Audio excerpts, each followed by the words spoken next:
Nous arrivons sur les 2 derniers temps de nos 8e assises. Premier temps avec la ministre qui nous fait l'honneur d'être là, et puis le 2e temps avec les élèves du collège Camille Guérin à Saint-Mauxle-le-Grand. Saint-Méan-le-Grand, pardon, ça y est, j'étais sûr que j'allais faire une boulette, pardon, qui nous feront, et vous le savez, c'est une tradition maintenant, un spectacle pour clôturer nos 8e assises. Madame Taubira, ministre de la Justice, garde des Sceaux, je vous invite à rejoindre le pupitre.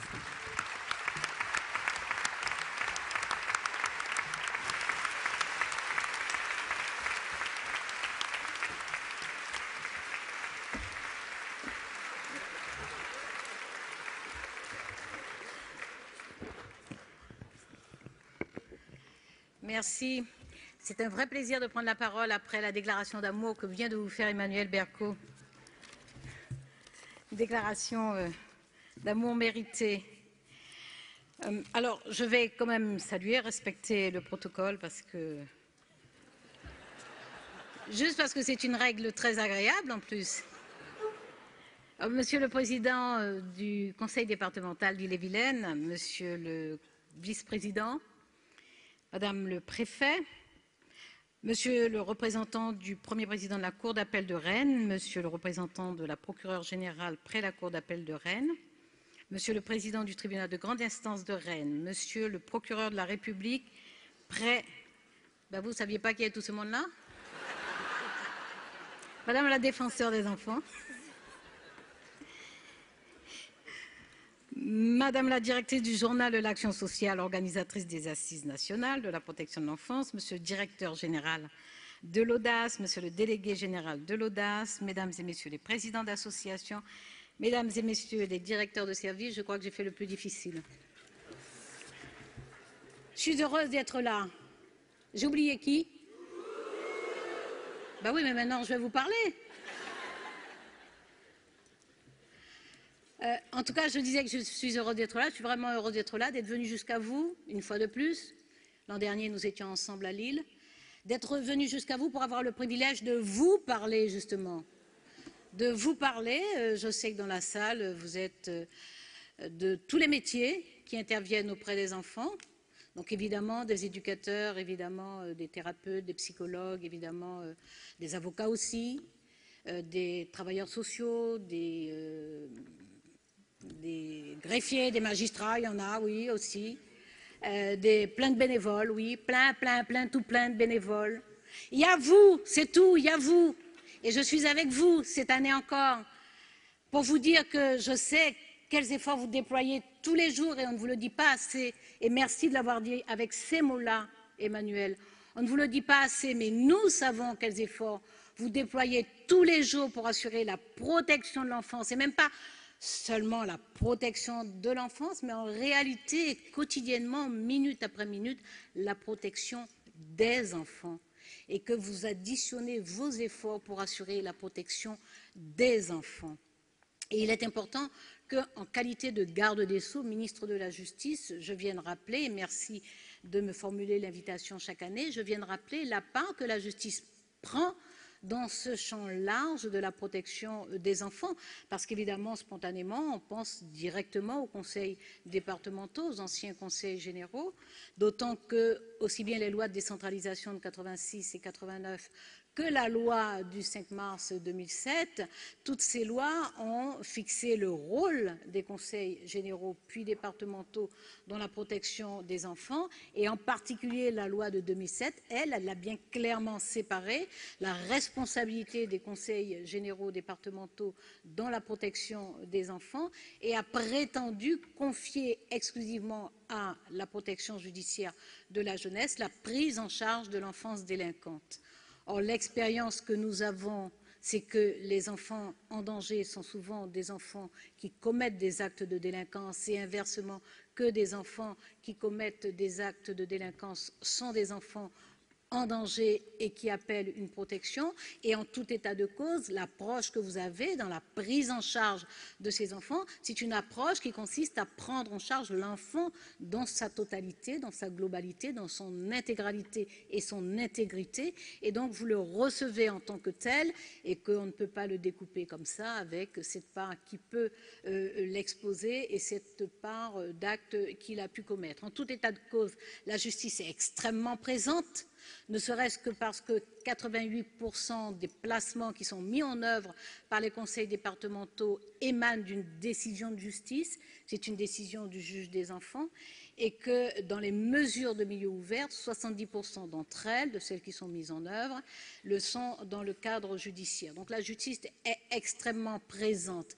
Et le juge des enfants reçoit donc à la fois les enfants qui sont en danger et les enfants qui sont auteurs d'actes délictueux. Il a donc une connaissance fine de ces enfants dans la totalité de leur parcours, dans la globalité, la complexité de leur personnalité. C'est d'ailleurs ce qu'on retrouve dans le très beau film d'Emmanuel Berco, La tête haute. On voit bien ce parcours chaotique de ce gamin qui est en danger, oui, parce qu'à 6 ans, il est abandonné dans le bureau de la juge des enfants par sa maman, une maman extrêmement complexe, chaotique elle-même aussi, mais terriblement attachante, qui nous rappelle l'importance d'inclure les parents aussi, y compris avec leurs manquements, y compris avec leurs défaillances. Il nous faut inclure les parents dans la prise en charge. Donc ce très beau film montre ce parcours chaotique et rappelle que ça n'est pas simple et qu'il nous faut accepter la complexité.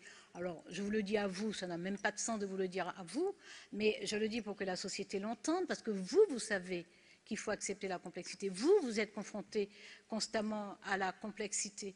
J'avais beaucoup aimé, il y a plusieurs années, un film de Ken Loach, que Emmanuel connaît probablement, qui s'appelle Sweet 16, qui est un très beau film et qui montre le couperet de l'âge pénal dans le parcours d'un enfant qui est dans une relation très complexe aussi avec sa maman, une relation d'affection, d'amour, de protection vis-à-vis de sa maman, une maman qui a des insuffisances. Et cet adolescent est en train de grandir dans ces conditions-là. En tout cas, cette complexité-là, vous la connaissez, vous y êtes confrontés tous les jours et vous apportez des réponses à ces complexités. Et nous, au niveau des institutions, nous devons au moins en faire autant. Conserver en tête que nous sommes plusieurs professionnels, plusieurs institutions à intervenir auprès des enfants et avoir en tête, donc avoir constamment à l'esprit que nous sommes plusieurs à pouvoir et même à devoir nous parler concernant cet enfant-là. Et c'est cette démarche que nous avons engagée, en tout cas qui était engagée avant nous, parce que vous, les professionnels, vous la mettez en œuvre au quotidien, parce que vous avez bien compris qu'une des conditions d'efficacité de votre travail, c'est bien de parler aux autres qui interviennent auprès des enfants. C'est bien d'essayer d'agir avec les autres. C'est bien d'articuler vos actions avec celles des autres adultes auprès des enfants. Donc ça, vous l'avez compris, mais très souvent, évidemment, vous êtes confrontés à des cloisons législatives, à des disparités de compétences, à des tempo, à des rythmes différents. Vous êtes confrontés à ça, ça consomme beaucoup d'énergie, ça prend du temps alors que le temps est rarement un allié dans le cas de la prise en charge de ces jeunes. En tout cas, nous avons besoin de temps et le temps va si vite qu'il est rarement un allié. Donc cela, vous le faites tous les jours. Nous devons améliorer le cadre législatif, institutionnel, réglementaire et pratique qui doit faciliter ce travail transversal que vous effectuez. C'est pour ça que dans le cadre du comité interministériel de l'évaluation des politiques publiques, dans le cadre de l'évaluation de la gouvernance et de la politique de protection de l'enfance, nous avons travaillé à 3 dans la mesure où le ministère de la Justice, très fortement impliqué, a travaillé avec le secrétariat d'État à la famille, ainsi qu'avec l'Association des départements de France. Et ce travail que nous avons effectué à 3 a produit de la part de la triple équipe qui a réfléchi pendant plusieurs mois un rapport qui nous a été remis en novembre 2014. Et ce rapport présente un certain nombre de recommandations demandant une meilleure lisibilité de la politique elle-même de protection de l'enfance, proposant également un pilotage collectif et suggérant un renouvellement des pratiques professionnelles.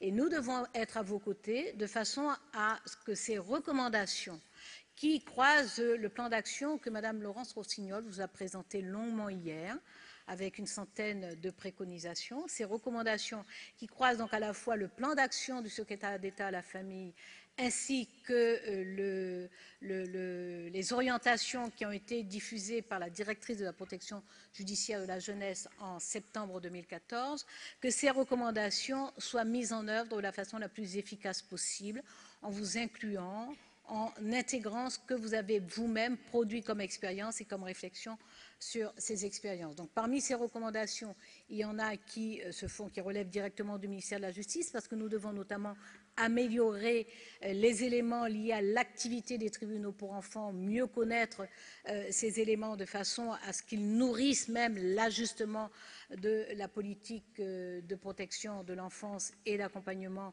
de l'enfance délinquante. Il y a un certain nombre de recommandations qui mobilisent à la fois le ministère de la Justice et le ministère des Affaires sociales. Cela concerne très directement la gouvernance. Cela concerne aussi les commissions qui sont mises en place pour les situations complexes. Et puis, il y a un certain nombre de dispositions qui sont déjà en train d'être intégrées dans la loi, puisque vous savez, je pense que Mme Rossignol vous en a parlé longuement hier, vous savez qu'un texte de loi, une proposition de loi des sénatrices Meunier et Dini est actuellement en débat au Parlement. Elle est sortie de l'Assemblée nationale et poursuit sa navette, donc sera traitée, examinée au Sénat. Et dans ce texte de loi, nous introduisons déjà un certain nombre de préconisations qui sont contenues dans ces rapports et dans ce plan d'action, et notamment, par exemple, la création d'un Conseil national de protection de l'enfance, mais aussi un certain nombre de dispositions jeunes majeurs. Ce que nous retenons et ce que nous devons améliorer, c'est comment faire en sorte que vous, avec les efforts quotidiens que vous déployez, vous arriviez plus facilement dans un cadre stabilisé et qui vous facilite les choses, qui vous accompagne, qui accompagne vos initiatives plutôt que de les entraver, que vous arriviez autour du projet pour l'enfant à faire en sorte que les actions diverses des différents intervenants s'articulent, s'additionnent et servent directement à l'enfant. Je parlais tout à l'heure de la nécessité d'associer les parents. Il est essentiel, effectivement, que les parents, quelles que soient leurs difficultés, quelle que soit la part qu'ils puissent avoir éventuellement dans les difficultés des enfants, que les parents soient associés, sauf évidemment s'ils constituent un danger pour ces enfants. Donc il y a toutes ces améliorations à apporter de façon à ce que nous avons compris, ce que vous avez compris depuis très longtemps, et qui consiste à réaliser, et qui est aussi d'ailleurs très très apparent dans le film d'Emmanuel Berco, c'est qu'il faut avoir le courage de prendre en charge un enfant, un mineur, le prendre en charge dans le cadre d'un parcours. Le parcours est un vrai choix politique, au sens le plus noble de la politique, c'est-à-dire comment l'action que nous conduisons au titre de la cité améliore la vie dans la cité. Et il faut effectivement que nous soyons en capacité de prendre en charge et d'assurer le suivi. Là, un suivi d'une dizaine d'années dans ce film, ça n'est pas extravagant, vous le savez parfaitement, ça n'est pas extravagant. Il vous arrive de suivre longuement des jeunes qui peuvent disparaître d'ailleurs des radars, réapparaître quelque temps après, parce que la sortie du parcours, soit du parcours de danger, soit du parcours de délinquance, est difficile. Il est souvent en dents de scie. Donc vous savez que le temps est nécessaire. Le temps est nécessaire. Et ce film le montre de façon magistrale. Le temps est indispensable. Et les pressions qui consistent souvent dans la précipitation de l'actualité, du sensationnalisme, des raccourcis, de la démagogie électoraliste, la pression qui consiste à dire il faut faire très vite n'est absolument pas réaliste. Et il faut qu'on vous dégage de cette pression-là, parce que nous savons que vous avez besoin de temps.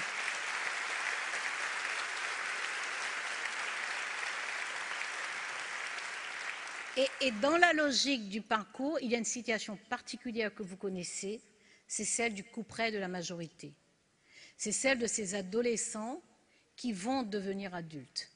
Et pour ma part, j'en ai rencontré qui sont habités par une véritable angoisse à quelques mois de leur 18e anniversaire.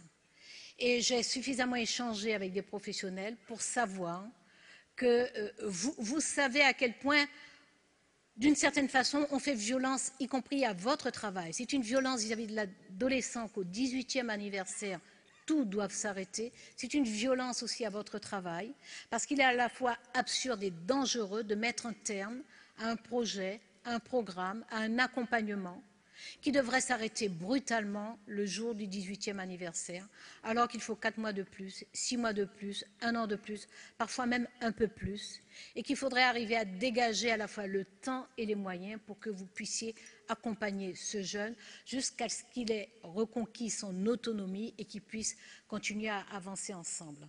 Nous avons conscience de cette angoisse et de cette inquiétude. Vous connaissez tous le décret de 1975, de février 1975 sur la prise en charge des jeunes majeurs. Vous connaissez aussi malheureusement les circulaires de 2005 et de 2008 pour éviter justement la prise en charge des jeunes majeurs. Le décret a juridiquement une force supérieure aux circulaires. Le décret n'est pas et ne sera pas abrogé. Il faut par contre que nous trouvions les moyens de faire en sorte que budgétairement nous puissions répondre aux demandes, aux besoins que vous formulez sur la continuité du parcours des futurs majeurs et donc des jeunes majeurs, et sur l'articulation entre l'intervention de la protection judiciaire de la jeunesse et vos interventions, vous, professionnels, qui relevez parfois des conseils départementaux ou qui relevez d'autres institutions. L'articulation, puisque la loi de 2007 a bien séparé ces interventions, mais c'est ensemble qu'il faut faire en sorte que cette prise en charge des jeunes majeurs soit assurée. Alors nous avons commencé à introduire, grâce justement à vos réflexions, à des travaux comme vos rencontres annuelles, vos assises, nous avons commencé à introduire des éléments qui permettent, qui facilitent la prise en charge. Par exemple, dans la proposition de loi que j'évoquais tout à l'heure, nous introduisons, et probablement que Mme Rossignol vous en a parlé d'ailleurs, la préparation 1 an au moins avant la majorité, la préparation donc de ce temps de majorité, de cette arrivée de la majorité à tous les niveaux, par un travail transversal qui traite de l'éducation, bien entendu, mais aussi de la santé, la formation professionnelle, parce qu'ils sont souvent à cet âge-là, le logement aussi, répondre à toutes ces questions à caractère social, économique, auxquelles ces jeunes seront confrontés. Donc c'est une préparation qui doit se faire très en amont et 1 année avant, c'est le minimum. Donc ce sera introduit dans la loi. Ce qui est introduit également, c'est l'accompagnement de ces jeunes, y compris lorsqu'ils deviennent majeurs, au moins jusqu'à la fin de l'année scolaire ou jusqu'à la fin de l'année universitaire lorsque c'est le cas. Le fait, lorsqu'ils sont en placement, de réserver la prime de rentrée scolaire qui est confiée à la Caisse de dépôt et consignation, de la réserver pour qu'à leur majorité, ils puissent en disposer comme point de démarrage, mais c'est souvent très modeste. Et puis surtout la nécessité, aussi bien pour les conseils départementaux que pour les préfets, de signer des protocoles avec tous les autres partenaires pour ce travail transversal, de façon à ce que la prise en charge soit la plus globale et la plus complète possible. Donc ce sont quelques éléments, quelques dispositions qui vont changer les méthodes de travail, qui vont changer les relations interinstitutionnelles, les relations partenariales, et qui vont faciliter la prise en charge collective, globale et solidaire des jeunes qui vous sont confiés. Tout cela toujours autour du projet, tout cela en associant les parents chaque fois que c'est possible, tout cela en faisant en sorte que l'objectif soit de permettre aux jeunes d'accéder à son autonomie. Nous allons veiller, au niveau du ministère de la Justice, à ce que le rôle que nous jouions soit de mieux en mieux compris et qu'il s'effectue de plus en plus en amont, en respectant les dispositions législatives, mais en les respectant au sens élevé du terme, à savoir les respecter pour les féconder de façon à les rendre les plus utiles et les plus efficaces possibles. Je vais pour ma part veiller à ce que le Conseil national de protection de l'enfance, qui sera créé par cette proposition de loi et qui sera placé auprès du Premier ministre, que ce Conseil national que le ministère de la Justice joue un rôle important et très très actif dans ce Conseil national. Mais sur le plan local, parce que vous intervenez, vous, sur le plan local, ce qu'il nous faut améliorer encore, c'est vraiment la transversalité de la prise en charge.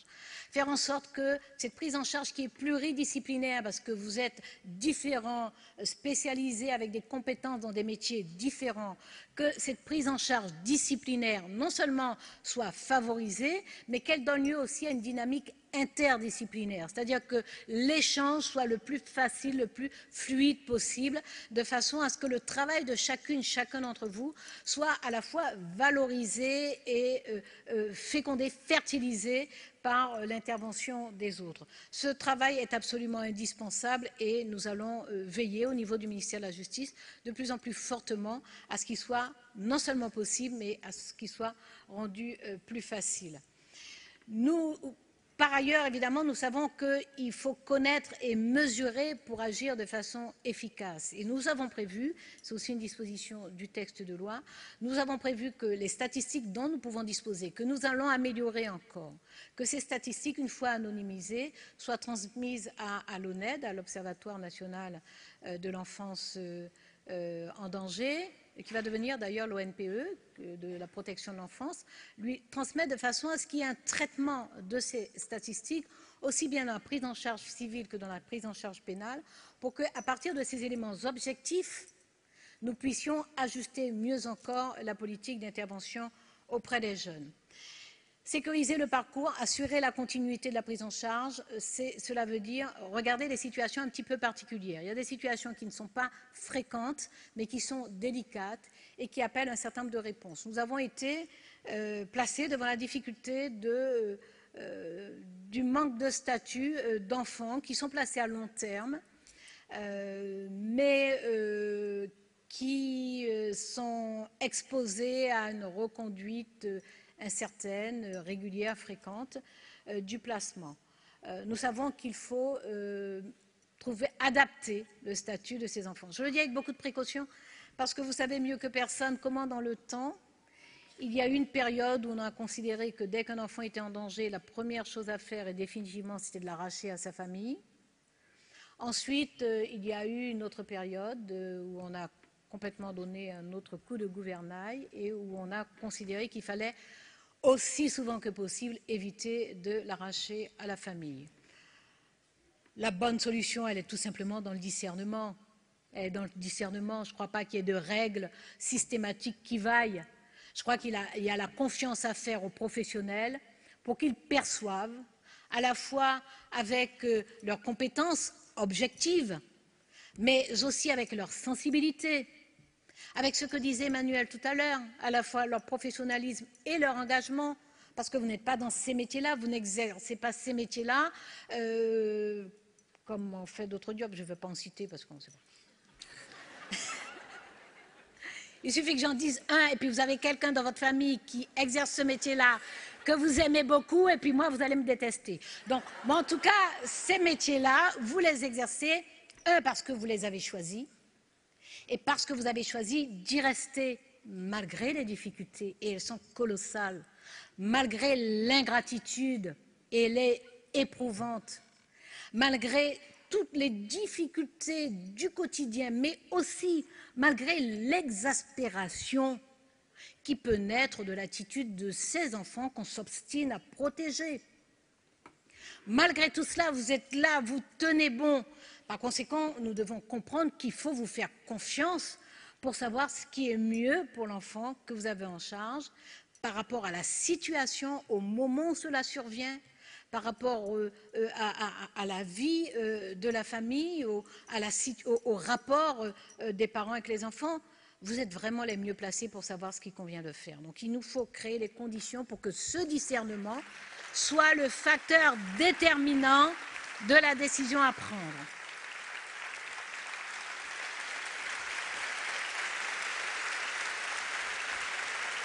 Par conséquent, plutôt que la facilité qui consistait à dire on enlève directement l'autorité parentale, ou celle qui consiste à dire on reproduit tous les ans, par exemple, la décision de placement, plutôt que tout cela, nous allons adapter la réponse au fur et à mesure de la situation, parce que c'est ça la condition de succès. Et l'adapter, ça veut dire que la justice elle-même se mette en capacité d'apporter les meilleures réponses. Lorsque la meilleure réponse peut être apportée par le juge des enfants, c'est le juge des enfants qui doit le faire. Lorsqu'on englobe la famille et qu'il faut arriver à construire ensemble, eh bien, le juge aux affaires familiales doit prendre le relais. Et lorsqu'il y a parfois une décision difficile à prendre, éventuellement le retrait de l'autorité parentale, eh bien, la chambre de la famille doit s'impliquer. Donc il faut que les institutions elles-mêmes s'adaptent aux situations sur la base des analyses fines et subtiles que vous êtes en mesure de nous mettre à disposition. Et puis, il y a le cas particulier, évidemment, de l'enfance délinquante. Je disais que l'enfance en danger, c'est de l'enfance délinquante. On le sait depuis très longtemps. C'est déjà dans l'exposé des motifs de l'ordonnance de 1945. Dans cet exposé des motifs, il est dit qu'il est peu de problèmes aussi graves que ceux qui concernent la protection de l'enfance. Et parmi ceux-ci, donc parmi les problèmes de la protection de l'enfance, parmi ceux-ci, ceux qui ont trait à l'enfance traduite en justice. Donc, on sait depuis 1945, avant même la fin de la guerre, dans une société où les enfants, les adolescents sont très largement livrés à eux-mêmes, où ils vivent d'expédients, où ils se livrent toute la journée à des actes de délinquance, évidemment au vol de nécessité, mais également à divers actes comme se livreraient tous les enfants qu'on lâcherait dans la rue, sans référent parental, sans famille, parfois sans abri.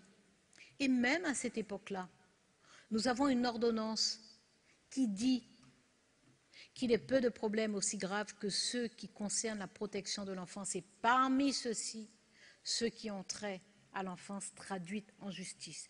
Est-ce qu'aujourd'hui, nous serions moins en capacité de considérer que nous avons un devoir de protection envers les enfants, aussi bien les enfants en danger que les enfants qui se livrent à des actes de délinquance? Parce que ce sont des enfants, parce qu'ils restent des enfants. Il faut regarder les choses en face. Nous regardons les choses en face, nous les mesurons. Nous savons que la délinquance des enfants concerne à peu près 3,5% d'une classe d'âge. Les 10-18 ans, à concurrence de 3,5%, ils ont affaire à un tribunal. Nous savons aussi qu'ils sont responsables de 9,5% des infractions. 43% de ces infractions sont des atteintes aux biens sans violence. 14% concernent l'usage ou la détention de stupéfiants. Néanmoins, un tiers sont des infractions violentes. Nous regardons ça en face. Nous regardons ça en face. Il n'y a pas lieu de suspecter la totalité d'une génération, puisque nous savons que 3,5% d'une génération se retrouvent devant la justice, devant les tribunaux, et pas forcément pour des actes graves. Nous savons que la plupart de ces actes contestables qui méritent des sanctions sont des violences aux biens, sont des atteintes aux biens sans violence. Nous savons aussi depuis plus d'une dizaine d'années que la délinquance des mineurs n'augmente pas. Mais nous savons aussi qu'une partie de ces mineurs risque de s'ancrer dans la délinquance. Mais par-dessus tout cela, nous savons que chaque enfant compte. Chaque enfant. Et qu'à la limite, presque peu importe le nombre. Mais chacune, chacun qui se trouve en face de vous, qui est placé sous votre responsabilité, chacune, chacun compte. Et il est gratifiant pour chacune, chacun d'entre nous de le conduire sur le chemin de sa responsabilité. C'est pour ça que nous regardons la mesure des choses. Mais cette mesure des choses ne doit pas nous tétaniser. Elle ne doit pas non plus nous déresponsabiliser. Lorsque les choses ne sont pas graves, lorsque l'on constate que la délinquance ne s'aggrave pas, qu'elle n'augmente pas, nous ne devons pas baisser la garde. Justement parce que chacune, chacun compte. Et que même si nous arrivons non seulement à l'empêcher d'augmenter, mais à la faire décroître, nous devons continuer avec grande vigilance à travailler et à relever chacune, chacun de ceux qui peuvent être placés sous notre responsabilité. Mais nous n'allons pas nous laisser tétaniser non plus par celles et ceux qui ont décidé d'avoir peur de tout, d'avoir peur de leur ombre, d'avoir peur de l'avenir, d'avoir peur des enfants de leur pays. Nous n'allons pas nous laisser tétaniser par cela, parce que ces enfants-là sont nos enfants. Et même lorsqu'il nous faut la plus grande sévérité à leur égard, ils restent nos enfants. Même lorsque nous avons nous-mêmes nos coups de désespoir et nos coups de blues, parce que franchement, ils sont exaspérants. Même dans ces moments-là, ils restent nos enfants. Et renoncer à cela, c'est renoncer à notre propre avenir. Nous ne pouvons pas renoncer à notre propre avenir. Et notre avenir, il a leur visage, il leur ressemble. Donc c'est à nous de le lustrer, c'est à nous de faire en sorte qu'il soit le plus beau possible, ce visage, décidément. Donc ces enfants sont nos enfants. Et nous allons nous tenir bien droit à leur côté, pour les faire avancer. Et c'est pour ça que nous allons conserver l'esprit de l'ordonnance de 1945. Nous entendons beaucoup dire que la société a changé, les jeunes ont changé. Ben oui, heureusement d'ailleurs. Oui, la société a changé. Et les jeunes aussi ont changé. Mais ce qui a changé aussi, c'est que les exclusions sont de plus en plus massives. Elles sont aussi de plus en plus concentrées. Que les injustices sociales aussi sont de plus en plus graves, que l'empilement des difficultés, des exclusions, des ruptures, cet empilement-là aussi est de plus en plus concentré sur certaines catégories et dans certains territoires. Et nous devons être présents là, faire en sorte qu'il n'y ait pas cette fracture entre une jeunesse qui a l'habitude des codes de la société, pour laquelle ces codes-là sont extrêmement familiers, qui sait comment entrer dans les circuits, aller à l'école, et c'est tant mieux. Et c'est tant mieux. La puissance publique met en place des réponses éducatives, universitaires, de formation, de grandes écoles, elle met des bourses, elle met tout cela en place pour que la jeunesse du pays en profite. Et il est bien que la jeunesse du pays en profite. Mais nous ne devons pas détourner le regard de ceux qui ne savent pas, parce que cet univers-là leur est trop éloigné, qui n'en connaissent pas le code, qui ne savent pas le pénétrer, et qu'il y a des lieux, des territoires, aussi bien périphériques que des territoires ruraux, où les jeunes sont tellement éloignés de tout cela, y compris d'ailleurs géographiquement. Il y a des territoires où la mobilité physique, le fait de sortir du territoire est compliqué parce que les transports en commun sont rares, qu'ils ne sont pas réguliers, que tout est difficile, Il y a des lieux comme ça. Donc ça n'atténue pas la responsabilité individuelle. Lorsqu'un jeune commet un acte, il doit répondre de cet acte.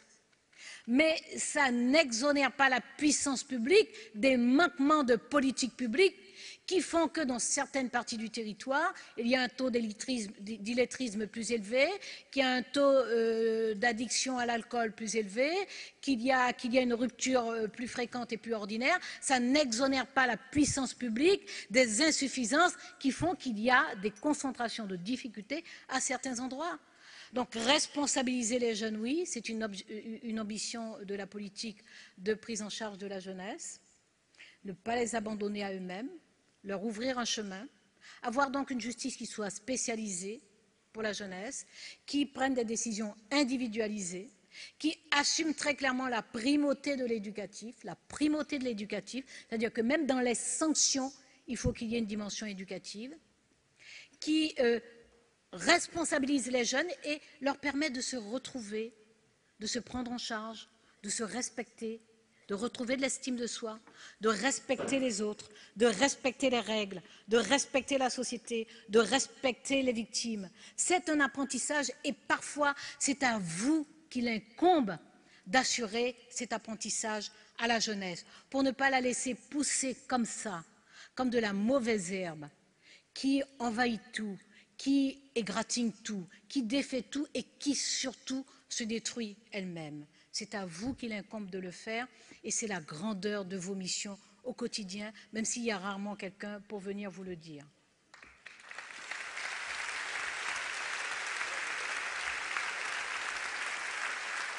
Nous allons donc au niveau de la justice agir pour ces enfants qui sont sous notre responsabilité, ceux qui commettent des actes de délinquance, mais ceux qui sont en danger aussi. Nous allons le faire et nous allons le faire avec détermination parce que nous savons que vous êtes là.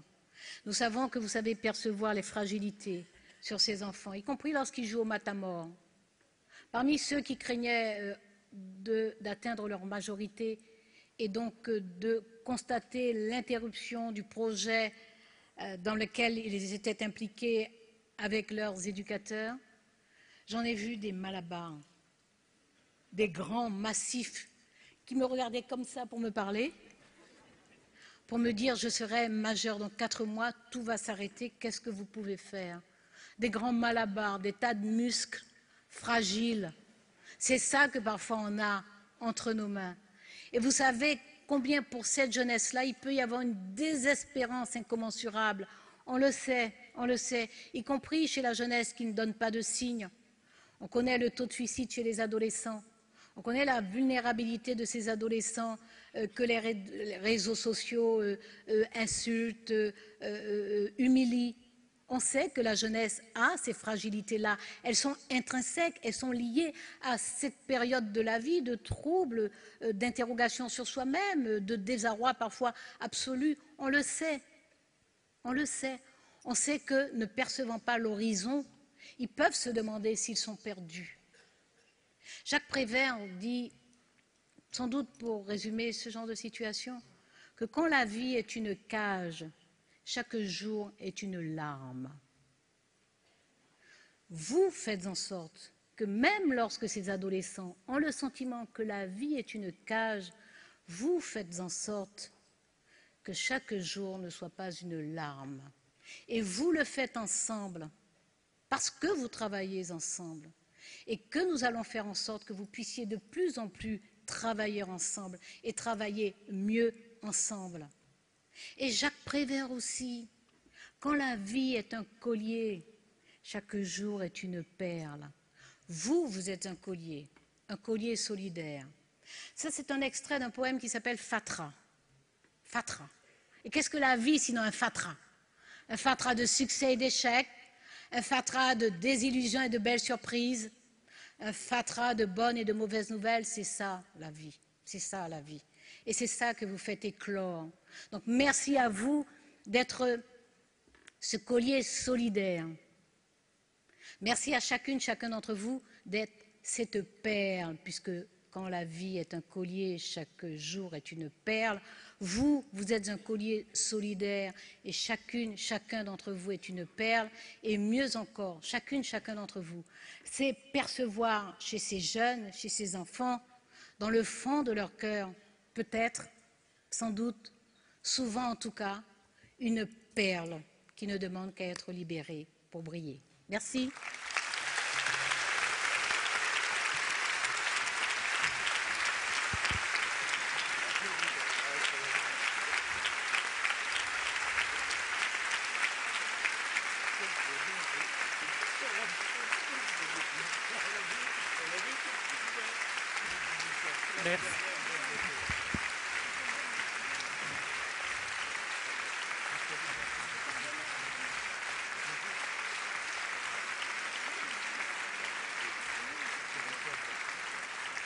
Merci. Merci Madame la Ministre pour ces mots.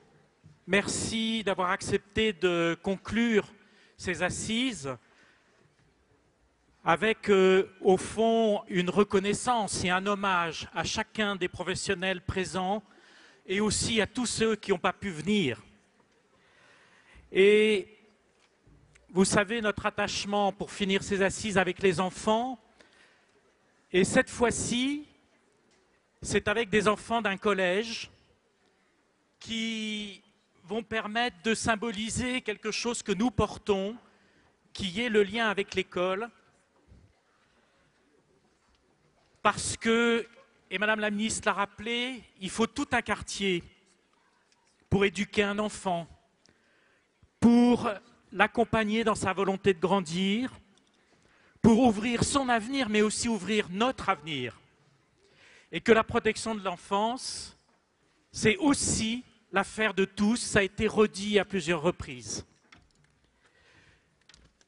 Je voudrais aussi évoquer, bien sûr, les actes des assises qui seront produits, qui permettront de retracer l'essentiel des interventions et des questions que vous avez pu poser, et un engagement que je peux prendre aujourd'hui, que les 9e assises se poseront davantage sur les questions et les débats avec chacun d'entre vous, davantage de place. Et bien sûr, des remerciements infinis à tous ceux qui ont permis ces assises, bien sûr le département d'Ille-et-Vilaine qui nous a accueillis, mais aussi les départements de Côte-d'Armor, du Finistère et du Morbihan, sans qui on n'aurait pas pu construire ces assises, ces 8e assises de la protection de l'enfance, l'ensemble de nos partenaires, ceux aussi qui nous soutiennent fidèlement, bien sûr l'équipe du Journal de l'Action sociale et mes collaborateurs de l'Audace, et enfin merci à chacun d'entre vous et j'espère à très bientôt.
Caporal et seront bientôt général. Nous sommes déjà caporal et serons bientôt général. Ah merci, je meurs en combattant, je vous enverrai ce vieux ruban. Ah merci, je meurs en combattant, je vous enverrai ce vieux ruban. Et vous le foutrez à votre chapiot en souvenir du Gapelot. Et vous le foutrez à votre chapiot en souvenir du Gapelot.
Un grand merci à vous tous. Vraiment, c'est un plaisir. On vous donne rendez-vous l'année prochaine pour de plus beaux moments encore. Merci. Rentrez bien.